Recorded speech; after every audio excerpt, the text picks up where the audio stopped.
If anything happens, will you protect Paul? With my life.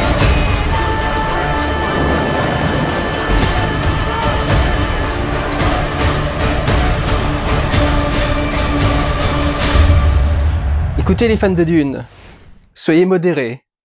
J'ai fait ce que j'ai pu, j'ai essayé de rentrer dedans, mais j'y arrive pas. L'histoire de Dune, je m'en fous. Mais je m'en fous, mais d'une puissance. Que ce soit celui qui a été réalisé par David Lynch, que ce soit la version sur Sci-Fi, que ce soit cette nouvelle version réalisée par Denis Villeneuve, Duny Villeneuve, j'ai envie de l'appeler.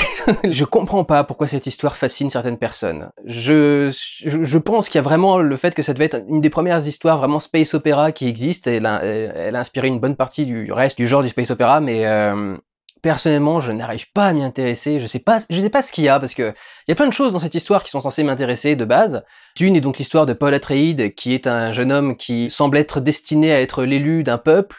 Il est l'héritier d'une grande famille noble, et sa famille, la famille Atreides, est envoyée sur la planète Arrakis, aussi appelée Dune, la seule planète dans l'univers dans laquelle on peut cultiver l'épice, pour la reprendre après l'éviction des Harkonnen par l'empereur. Sauf que c'est un immense complot fomenté en partie par l'empereur et en partie par le baron Harkonnen pour faire tomber la famille Atreides et pour affaiblir ces deux familles, Harkonnen et Atreides. Il y a un certain nombre d'éléments là-dedans qui devraient me plaire. Il y a un côté mystique déjà, qui est un truc qui m'attire pas mal dans la plupart des films. J'aime pas les religions, mais j'aime bien le mysticisme en général. Il y a quelque chose que je trouve inspirant et intéressant là-dedans. Le côté tradition, héritage, avoir quelque chose à défendre au niveau d'une certaine noblesse, etc. C'est quelque chose qui devrait me parler aussi. Mais je sais pas, avec l'histoire de Dune, j'ai l'impression que on devrait apprécier ces éléments pour ces éléments, parce qu'ils sont là en fait. Et j'ai l'impression qu'on fait pas d'autres efforts pour essayer de nous y intéresser. Je sais pas si c'est juste que je suis hermétique à l'histoire ou s'il y a vraiment quelque chose qui change au niveau de la narration, mais j'ai vraiment le sentiment qu'on nous donne pas de raison d'apprécier ces personnages et d'avoir envie qu'ils s'en sortent, en fait, qu'il leur arrive quelque chose de positif. J'ai jamais été très fan du personnage de Paul. Ils ont essayé dans ce film-là d'en faire un personnage qui est un peu plus sympathique, qui a un peu plus d'empathie envers le monde, qui traverse pas juste le film sans vraiment avoir donné l'impression de s'intéresser à qui que ce soit, et notamment aux Fremen, qui sont le peuple autochtone de Dune. Tu sens qu'il est un peu plus concerné par ça. Il y a certaines répliques quand il débarque sur Dune où il dit on leur apprend, enfin il vénère ce qu'on leur a appris à vénérer, parce qu'il y a tout un tas de manipulations et d'imbroglios qui ont été créés par une des factions de Dune qui s'appelle les Bene Gesserit, qui est un clan de femmes qui essaye de plus ou moins manipuler les choses. Donc il y a des éléments que je devrais apprécier, mais bizarrement, j'arrive pas à apprécier ce truc. Je sais pas ce qu'il y a un truc qui colle pas entre moi et Dune, et ce film-là ne change rien à la règle. Pour dire quand même quelques points positifs sur le film, c'est magnifique, c'est normal parce que c'est du Denis Villeneuve, les plans sont grandioses, du vrai grandiose, avec des choses extrêmement larges, énormément de figurants, qui soient réels ou virtuels, des paysages et des panoramas qui sont assez sublimes. Il y a beaucoup de plans magnifiques de lumière au milieu de la brume ou de tempêtes de sable, tout dans ce genre-là. C'est beaucoup de vaisseaux avec des projecteurs qui projettent de la lumière. Ça fait un petit peu Spielberg d'ailleurs. Il y a une scène avec un atterrissage de vaisseau qui ressemble un peu à l'atterrissage du vaisseau de E.T. Au début du film. Ça fait très Spielbergien, ces grands faisceaux de lumière qui essayent qui se projettent. C'est extrêmement bien monté également. Il y a un rythme qui est assez intéressant, qui travaille bien certaines scènes, qui est plutôt lent, qui essaye de rester assez posé. Le film fait quand même 2h30. Alors ce qui est dingue, c'est que pour un film de 2h30, je n'ai que ça en notes. C'est genre la moitié de ce que je fais pour un film d'1h30 ou 1h45, quoi. D'habitude, y a vraiment rien qui m'attire dans ce truc. Mais donc oui, c'est très très bien monté, notamment au niveau du travail du son. Il y a beaucoup de mélange entre des scènes qui sont assez silencieuses. Il y a certaines scènes qui vont être faites sans musique, totalement, uniquement avec les bruits d'ambiance. Et puis d'un seul coup, tu vas avoir un cut sur quelque chose d'extrêmement bruyant, genre une machine qui est en train de retirer de l'épice ou un truc dans ce genre-là. Il y a un travail qui est plutôt tranquille, où on prend le temps de poser une ambiance dans les différentes scènes, où on prend le temps de montrer les regards des personnes qui vont être concernées, pour essayer de faire monter une certaine tension, notamment avant un certain combat. Et puis il y a un plan que j'ai trouvé assez sympathique qui simule un fondu, pour en fait que tu te rends compte après que c'est pas du tout un fondu. T'as un plan au-dessus de l'eau et t'as l'impression de voir une porte ou une surface métallique en tout cas arriver, et t'as l'impression qu'en fait on est en train de démarrer un fondu vers un autre plan, un fondu assez lent, et ensuite t'as une coupe et tu te rends compte qu'en fait c'est un vaisseau qui est en train de sortir de l'eau, et qu'en fait c'était pas un fondu, c'était juste le vaisseau qui est en train de commencer à s'approcher de la surface de l'eau. Je trouvais que pour le coup c'était magnifique, un petit jeu sympathique avec l'image. Les effets spéciaux sont magnifiques. Ça, c'est pour le coup, il y a rien à redire là-dessus. C'est absolument parfait. Les simulations de sable, notamment pour faire toutes les arrivées de vers des sables qui font exploser les dunes et qui projettent des tonnes et des tonnes de sable et de poussière dans l'atmosphère. Extrêmement bien fait, très bien simulé, très bien rendu. Les effets spéciaux ont vraiment claque. Pareil pour ce qui est des grands environnements, des grandes villes, etc. Les designs sont assez intéressants et sympathiques. Comme je l'avais dit dans ma réaction à la bande-annonce, étant donné que c'est du Denis Villeneuve, c'est quand même ultra épuré de partout. Les gros fans de Dune étaient venus me dire mais non, mais c'est parce que c'est la maison des Atreides et donc du coup eux ils sont censés être vachement épurés, ne pas mettre en avant leur richesse, etc. Et par contre quand on verra les Harkonnen, ce sera totalement différent que ça. La même chose, que ce soit sur la planète des Atreides, sur la planète des Harkonnen, sur la planète de l'armée ou de l'Empire, je sais pas trop quoi, ou sur Arrakis, c'est le même dénuement, minimalisme total, mur de béton ciré, coffré ou tout ce que vous voulez, avec quelques angles, quelques petites fentes par-ci par-là pour donner un peu de relief au décor, quoi, que ça soit pas juste une plaque, mais en dehors de ça, il y a vraiment pas grand-chose de ouf, et pour moi, du coup, ça rend le film un peu moins intéressant parce que tu sens moins une diversité de décors, quoi. Tu vois pas vraiment de différence entre les différents lieux où tu es, t'as pas l'impression d'avoir une culture qui parle énormément, y a pas grand chose. Tu sens quand même une certaine différence, tu vois bien que effectivement la planète, cela dit, même il y a qu'un seul plan je crois sur tout le château des Atreides. Quand tu vois cette grande planète évidemment pleine d'eau, pleine de verdure, et que tu passes à la planète des Harkonnen qui est complètement sombre, complètement noire, comme une espèce d'enfer industriel, avec cette simple pyramide noire avec un peu de lumière qui en dépasse, etc. T'as l'impression que c'est le monde des aliens, quoi, un truc dans ce genre-là, les xénomorphes de Alien. Tu sens une petite différence à ce niveau-là, mais en dehors de ça, quand même pas grand-chose. Je dois dire que ce qui m'a... je devais être dans les points positifs. Hein. Je dois dire que ce qui m'a un peu déplu, c'est que je n'ai jamais senti la rudesse de l'environnement d'Arrakis. J'ai jamais senti la chaleur, j'ai jamais senti la poussière, j'ai jamais senti le sable. J'ai jamais senti que la chaleur était écrasante. Il y a peut-être un ou deux plans à un moment où t'as quelques petites déformations de l'air, je sais plus comment ça s'appelle exactement, mais ce qui permet de créer les mirages, c'est cet air chaud qui d'un seul coup fait onduler un peu le décor et l'arrière-plan. Il y a un ou deux plans avec des trucs comme ça, mais c'est quand même pas si courant que ça, et comme le film est très désaturé en termes de couleurs, ce qui est assez habituel pour du Denis Villeneuve, il y a même pas ce filtre jaune habituel qu'on met sur les environnements désertiques et trucs dans ce genre-là pour te faire sentir du coup la chaleur. Étant donné qu'il aime pas trop les lumières trop sèches, trop directes, qu'il aime bien les trucs un peu plus diffus, il y a jamais non plus un soleil vraiment ultra tapant sur leur visage, mais en plus je crois même que on les voit rarement suer par exemple quand ils sont au soleil ou dans le désert. Donc personnellement j'ai absolument jamais senti le côté aride et vraiment dur à vivre de l'environnement d'Arrakis. Ils arrêtent pas d'en parler, ils arrêtent pas de dire faut pas qu'on soit au soleil, etc.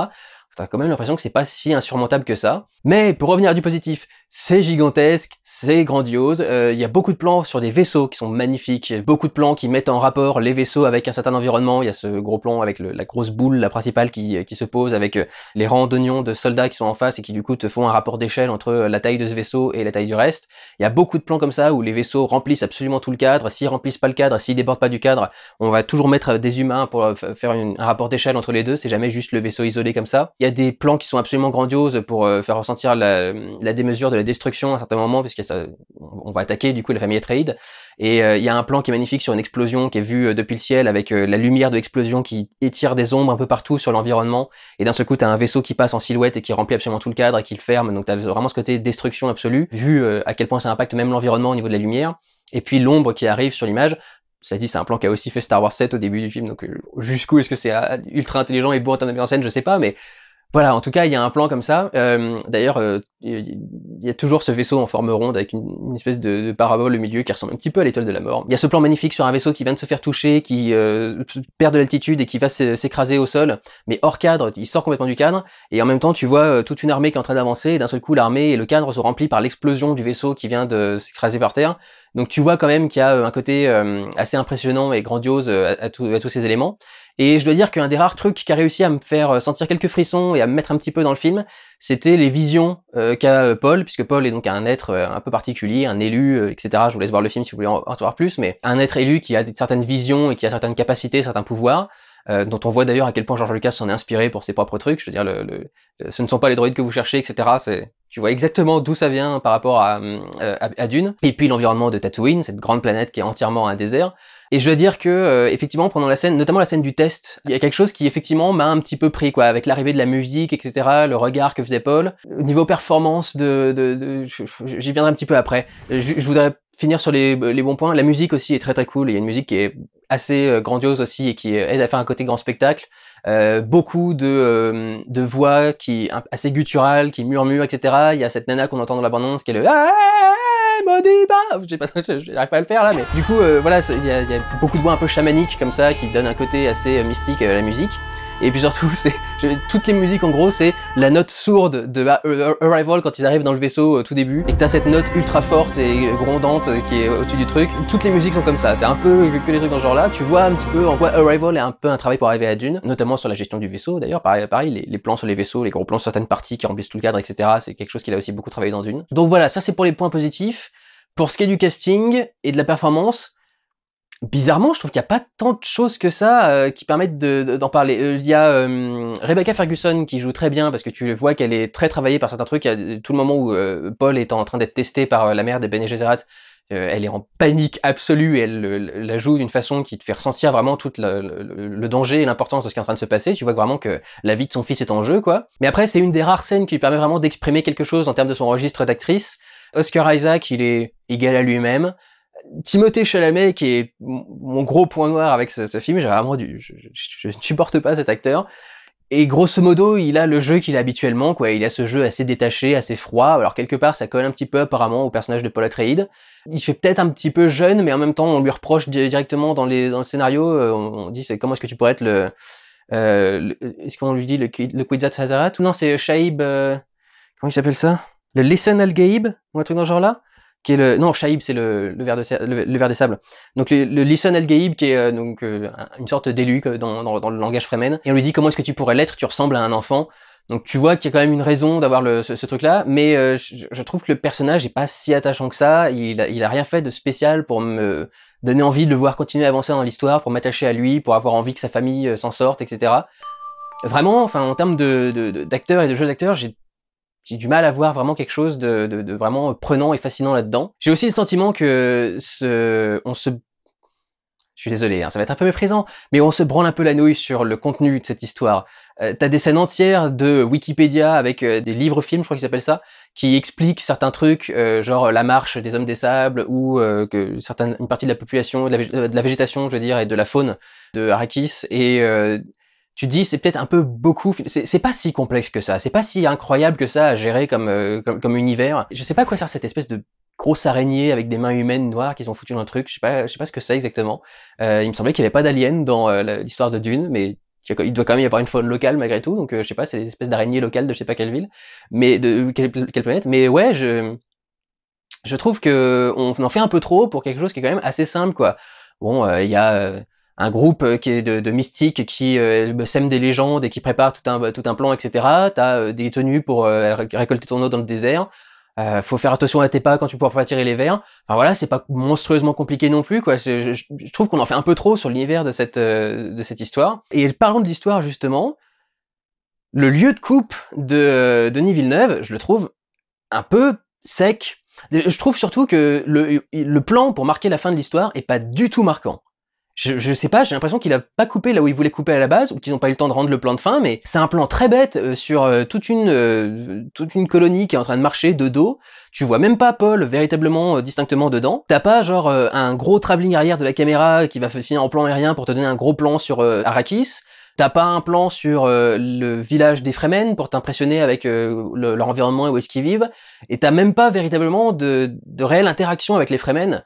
Ça s'arrête limite dès qu'ils rencontrent les Fremen, pour ceux qui connaissent l'histoire. Et du coup, je trouve qu'il manque un peu de qu'est-ce qu'on va voir dans la suite, quoi. Je veux dire, oui, d'accord, on suppose que la suite, ça va être la vengeance de Paul, mais en termes de grand public, je trouve que c'est un peu finir en eau de boudin, quoi. Je comprends pas vraiment comment est-ce qu'il arrête son film, quoi. Le lieu, à la limite, où est-ce qu'il arrête l'histoire, je peux comprendre, vite fait. Encore, j'aurais été un peu plus loin, moi, sur le début de la connaissance de la culture des Fremen, notamment pourquoi est-ce qu'ils transportent ce corps avec eux, ce qu'ils vont faire avec, qui est un truc très important de leur culture. Et puis, les premiers vrais pas de Paul au milieu de cette tribu, mais Là, avec cet arrêt juste après un événement particulier, je vais pas spoiler, mais juste après un événement particulier, ce plan qui me paraît complètement quelconque, je trouve que le film se termine vraiment, ouais, en nœud de boudin, quoi. Je trouve que c'est pas très intéressant finalement comme fin. Ça s'arrête sur du rien. Et en même temps, je trouve qu'il s'est pas passé grand chose de très fascinant non plus dans ce film-là. Pour 2h30 de film, au final, il y a pas grand chose qui essaye de t'attacher au personnage, qui essaye de vraiment développer l'univers. Il y a quelques répliques qui sont un peu plus claires sur les manigances de tel ou tel clan, mais c'est pas non plus extraordinaire, quoi. Donc voilà, ça va pas être un vlog très très long, hein, je suis navré, mais ce film me laisse assez froid. J'ai pas envie de le revoir. Du tout, quoi. Comme le Dune de David Lynch, d'ailleurs. J'ai fini par filer mon Blu-ray du Dune de David Lynch à François Terrel parce que j'en avais plus rien à foutre. Et du coup, je lui ai dit, écoute, je le regarderai pas, donc vas-y, prends-le. Mais j'ai aucune envie de revoir à nouveau ce Dune première partie de ma vie. Et honnêtement, je suis pas du tout emballé par l'idée qu'il y ait une suite. Et je sais pas s'il va réussir à la faire parce que c'est tellement froid, même s'ils ont essayé de rendre ça un peu grandiose, d'insister pas mal sur certaines scènes de baston, mais encore elle passe assez vite. Vraiment, j'ai du mal à me dire que le grand public pourrait avoir une passion pour ce film, qu'il puisse avoir un bouche à oreille extraordinaire, et que le film fasse des records d'entrée un peu partout dans le monde, quoi. Donc ouais, enfin je suis navré, mais je vois pas trop la suite arriver. En plus, le Denis Villeneuve, c'est un peu comme Christopher Nolan, il a un peu cassé les couilles de Warner là avec le fait qu'ils aient voulu sortir le film à la fois en salle et sur HBO Max, parce que c'est pas parce qu'il se passe des événements exceptionnels et incontrôlables dans le monde qu'il faudrait que ton film ait une sortie exceptionnelle et incontrôlable. On fait ce qu'on peut, mec. Désolé, toi ou Nolan. Nolan, ça y est, il s'est barré de chez Warner. Bon débarras. Comme quelqu'un l'a dit sur Twitter, mais peut-être que maintenant quelqu'un lira ses scripts avant de demander à réaliser ses films. Peut-être qu'ils vont être très gentils et généreux avec lui, hein, mais étant donné qu'il a commencé déjà à casser les couilles avant même que le film sorte, je suis pas sûr qu'ils soient très enclins à aller dans son sens. Donc ouais, franchement, j'ai du mal à voir la suite arriver et je trouve pas que ce soit un projet extraordinaire et j'ai pas envie de le revoir. Je noterai une petite erreur de traduction qui est venue à un moment, mais c'est une des seules. Leur vaisseau tombe en panne et la panne a été préprogrammée, donc du coup, Paul dit « They crippled the ship », ce qui veut dire « ils ont saboté le vaisseau ». Traduit par « ils ont arrêté les moteurs ». Ce qui est con, c'est un non-sens au niveau de la traduction, parce que si on arrête juste le moteur, tu peux tourner la clé et le démarrer, tu vois, ou appuyer sur le bouton, parce que c'est un hélicoptère ou je sais pas trop quoi, enfin le nom spécial de leurs hélicoptères. Je m'en fous, j'ai pas envie d'apprendre ce jargon, ça me servira à rien, j'ai pas envie d'en parler. Donc, parce qu'on va me dire, ah, tu pourrais faire des recherches, des machins, ça m'emmerde. Pourquoi je fais des recherches sur un truc qui m'emmerde? Mais donc oui, si le moteur s'est juste arrêté, tu t'appuies sur un bouton et tu redémarres le truc. Il faut dire, ils ont saboté le vaisseau. Et c'est quoi la différence entre arrêter le moteur et saboter le moteur? Il y a le même nombre de syllabes, ça se lit aussi rapidement dans des sous-titres. Donc pourquoi est-ce que tu fais des choix de traduction aussi cons? Mais donc voilà, je suis pas intéressé, je suis pas fasciné. J'irai pas jusqu'à dire que c'est un mauvais film. C'est juste un film qui m'intéresse pas. Le film est techniquement extrêmement bien réalisé. Je suis sûr que c'est une adaptation très fidèle du bouquin de base, du bouquin de base de Frank Herbert. Mais je m'en fous, mais d'une force. Et il me semble bien que Dune, c'est une licence qui a jamais vraiment marché auprès du grand public. Et je suis pas persuadé que ce troisième essai soit le bon essai, quoi. Je pense que c'est une histoire qui est pas intéressante pour le grand public. Ça doit plaire à certains gros fans de SF, à certains fans de trip un peu mystiques avec tout le côté épice, prédiction et tout le bordel. Je trouve que ça se prend 10 fois trop au sérieux pour ce que ça raconte, et que avec cet environnement très épuré et très minimaliste à la Denis Villeneuve, il n'y a pas grand chose pour vraiment attirer le grand public. Le grand spectacle est dans les plans eux-mêmes, mais pas vraiment dans ce qui est montré. Donc ouais, personnellement, pas convaincu. Je m'attendais pas à l'être, à vrai dire. Est-ce que je partais avec un point de vue trop négatif, un a priori trop négatif, en ayant décidé de pas aimer le film à la base? Pas vraiment. Je veux dire, il y a beaucoup de films de Denis Villeneuve que j'aime beaucoup. J'ai aimé la plupart de sa filmographie, à part Blade Runner 2046, 9, je sais plus exactement. Et celui-là, du coup, et Dune. Mais sinon, Arrival, c'est un film que j'aime beaucoup aussi. La fin me déplaît toujours un petit peu, mais sinon, c'est un film que j'aime beaucoup. Mais là, enfin vraiment, je pense avoir fait le maximum d'efforts pour être ouvert, pour ne pas partir défaitiste et ne pas me dire immédiatement que j'avais pas aimé le film. Et franchement, j'ai pas aimé le film. Ça m'intéresse pas. Je suis curieux du coup d'avoir le retour des gros fans de Dune, puisqu'ils auront probablement l'adaptation qu'ils ont rêvé d'avoir depuis des années et des années. Mais je pense qu'il y a aussi un ou deux trucs qui vont les chiffonner un petit peu. Enfin, la disparition des navigateurs, par exemple, totalement de l'histoire. Je pense que c'est un truc qui pourrait leur déplaire un petit peu, parce que c'est quand même une bonne partie de toute l'importance et tout l'intérêt de l'épice, et donc un des éléments les plus importants et les plus fondateurs de l'histoire de Dune, qui a disparu de l'histoire. Donc peut-être qu'ils vont pas apprécier ça quand même, Mais pour moi, néophyte, et pourtant j'ai quand même vu au moins 2 adaptations de l'histoire, mais pour moi, néophyte, franchement, il y a rien de très captivant et de très fascinant, et j'ai pas très envie d'en voir une suite. Donc voilà. Prenez soin de vous, allez voir des films. Ciao!